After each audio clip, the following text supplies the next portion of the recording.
Tonight, fans from the Bills and the Bengals gathered together outside the UC Medical Center. We all love the sport. Just got to pray for the player that's down. Our boy is doing better, awake and showing signs of improvement. Damar has shown remarkable improvement over the past 24 hours. I was currently grabbing dinner on the beach in Israel with my family. When the moment I got this news, my dad looked at me, I looked at my dad, and he's like, looks like you gotta go. Times like this truly give me a lot of happiness, man, because one of the things I was terrified of was the fact that this story may have concluded with a very grim update. And thankfully, the update I'm about to give you guys today is nothing short of a miracle and is by far the best case scenario that could have happened at this point of the Damar Hamlin saga. So before we get to the content, man, make sure you check out Damar Hamlin's toy drive in the description down below. It's a link to a tweet that I posted onto Twitter. If you want, you could donate to Damar Hamlin's toy drive. And if you don't have the means of donating, well, you could retweet the tweet so you could push out the tweet further out so more people could see the toy drive. Now that we get all that out of the way, break!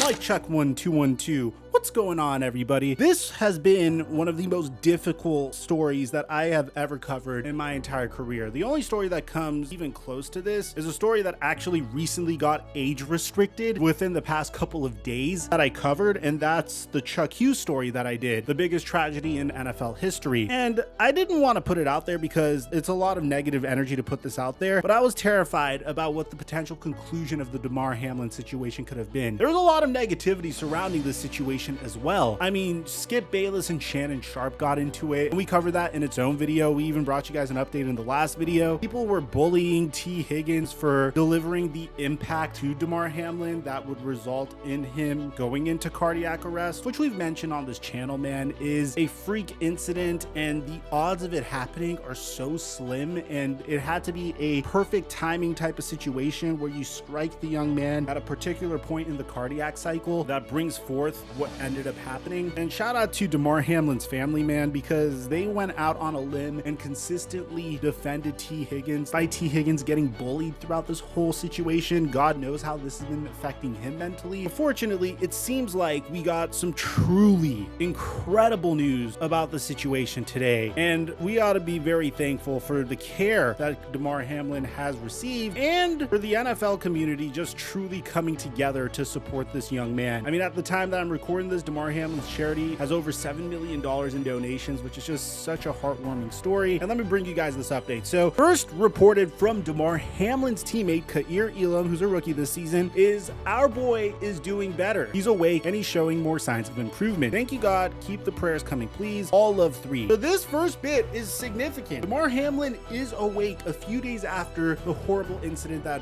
occurred on Monday Night Football. And this in of itself is a huge miracle, considering what this young man has gone through, considering the fact that he had to be resuscitated on the field only once, by the way. One of his close friends verified that he only needed to be resuscitated once, as opposed to some rumors going around that it was multiple times. But this is just the very beginning of the incredible news that we have for you guys today. And clearly this is a step in the right direction. Buffalo Bills would then release a statement that is significant to the situation, saying, per the physicians caring for Damar Hamlin at the University of Cincinnati Medical Center, Damar has shown remarkable improvement over the past 24 hours. While still critically ill, he has demonstrated that he appears to be neurologically intact. His lungs continue to heal, and he is making steady progress. We are grateful for the love and support we have received. First things first, man, we gotta praise the first responders for the care that Damar Hamlin received, because the moment this horrible situation occurred, he immediately received CPR. They immediately went to work on resuscitating him. He was transported to a hospital 2 miles away from him, and in this situation, time is of the essence. The fact that they were able to react this quickly, words can't describe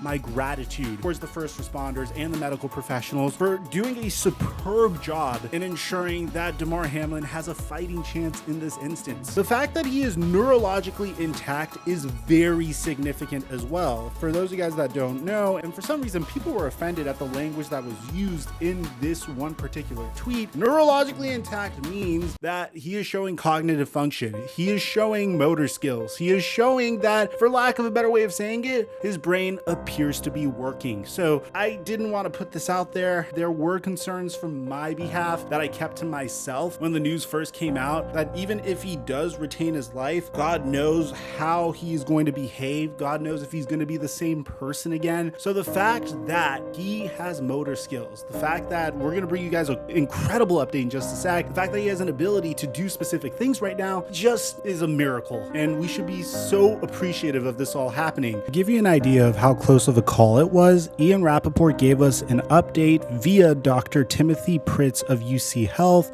on Damar Hamlin, saying that he's made substantial improvement and it appears that his neurological condition and function is intact. We are very proud to report that this marks a really good turning point in his ongoing care. Dr. William Knight says it was less than a minute from the event to the immediate bystander CPR. We cannot credit the Buffalo Bills medical team enough. It's rare to have something this serious to happen and to recognize it so quickly. Last night, per Dr. Pitts, Damar Hamlin was able to follow directions and even ask who won the game. Doctors are communicating with Damar Hamlin in writing because he still has a breathing tube. Now, Dr. Pritz clarified that Hamlin won because he won the game of life, and that the best outcome would be who he was before this all happened, which thankfully appears to be very, very likely. So the next update that we have for you guys comes from none other than Ian Rappaport, who states that Damar Hamlin opened his eyes last night and is responsive. Truly incredible. Now, one thing that is very clear to those close to him, they are endlessly appreciative of the medical care given to Hamlin on the field immediately, then over the last 72 hours. And why would they be so thankful? Because not only did Damar Hamlin wake up, but Damar Hamlin has been gripping the hands of those who are close to him, which is nothing short of a miracle. He has motor skills. He can move his hands. I mean, I don't want to get ahead. We're trending in the right direction. I don't want to be that guy that's celebrating a touchdown way too early right before getting into the end zone. I don't want to be Leon Lett or Deshaun Jackson in this particular instance, but this is good news, and hopefully we continue to get good news. Now, Albert Breer would also say that one hero who should be recognized here. Last night, I was told the work of Bills assistant athletic trainer Denny Kellington in administering CPR to Damar Hamlin on Monday was absolutely vital. The speed and skill with which he and others reacted were a huge difference maker. And he's right, man. This is a situation where time is of the essence. Every second that goes by is a second that the brain isn't getting oxygen, is a second that Damar Hamlin's life could be altered drastically. So, superb job from the medical professionals to the NFL, to the coaches and the players for the amount of humanity that they showed in this instance. The NFL so far hasn't even considered rescheduling this game because they were so focused on Damar Hamlin's health. Number one, I don't think an educated guess that they're going to wind up replaying that Bills-Bengals game from Monday night. As somebody said to me this past week, the game is bad mojo. It's time to leave it behind, move forward, not back. And I don't believe the league, under most circumstances, is going to wind up replaying that game. Now we get into the fact, okay, well, how does the league handle this? And there are many ideas that the league is kicking around, and they now can go into overdrive knowing that doctors feel encouraged about Damar Hamlin and where he's at in his recovery a few days after the tragic circumstances of Monday night. Adam Schefter would then offer multiple scenarios as to what the NFL could do if they decide to cancel the game, which, by the way, there's significant momentum for the NFL to cancel the Bills versus the Bengals game. Let me present a couple of scenarios that I think are under consideration and discussion, and I think they're a little bit different.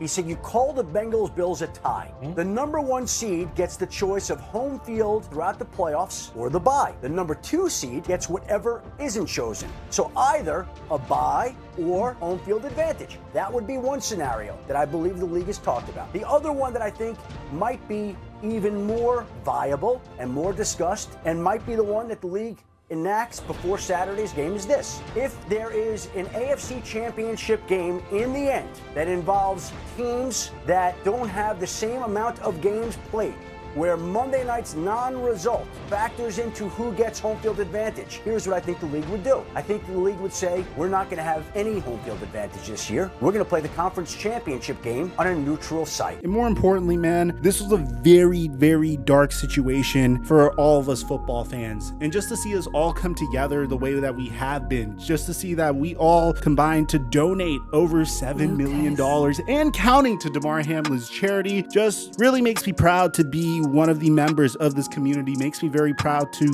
do the job that I do. And again, there's still a long way to go, but at the same time, this is a huge step in the right direction, and I couldn't be happier or more proud to leave dinner and bring you guys this incredible update. Make sure you're subscribed and leave a like if you guys want to consistently get these updates to your device. Aside from that, I'm your boy Mike. I'm dropping our mic until our next upload.